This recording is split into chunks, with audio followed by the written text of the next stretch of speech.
बंगालच्या उपसागरात पनामा ध्वज असलेलं एक मालवाहू जहाज बुडाल्याची धक्कादायक घटना समोर आली आहे। या जहाजात एकूण 24 खलाशी असल्याची प्राथमिक माहिती मिळते।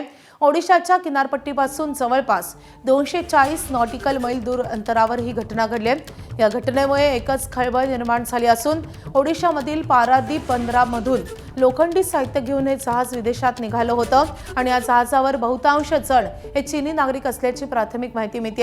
या घटनेनंतर भारतीय तटरक्षक दल आणि भारतीय नौदलानं बचाव कार्य सुरू केलं आहे।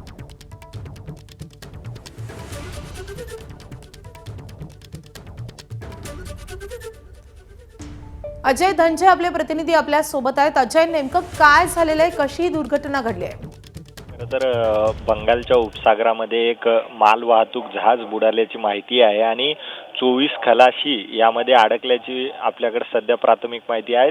तसा एक व्हिडिओ सुद्धा समोर आलेला आहे। जवळपास 1700 टन लोहखनिज या जहाजावर होतं आणि ओडिशाच्या तटापासून जवळपास 240 किमी मैलच्या अंतरावर हे जे जहाज आहे मालवाहतूक ते बुडाल्याचं आपल्याकडे माहिती आहे। सध्या हे भारतीय जहाज नसून पनामा ध्वज असलेलं हे मालवाहतूक जहाज होतं। मात्र जे बचाव कार्य आहे, जे भारतीय नौदल असेल आणि इतर ज्या काही प्रमुख एजन्सीज आहेत ज्या अशा घटनेच्या वेळी मदतीला पुढे येतात, त्या सर्वांकडून शोध कार्य सुरू आहे आणि ह्या जे क्रू मेंबर्स अडकले असतील किंवा ज्यांना वाचवल्या जाऊ शकते त्यांना वाचवण्याचे प्रयत्न सध्या सुरू आहेत। माधवी, अजय, धन्यवाद या सगळ्या सविस्तर माहितीसाठी।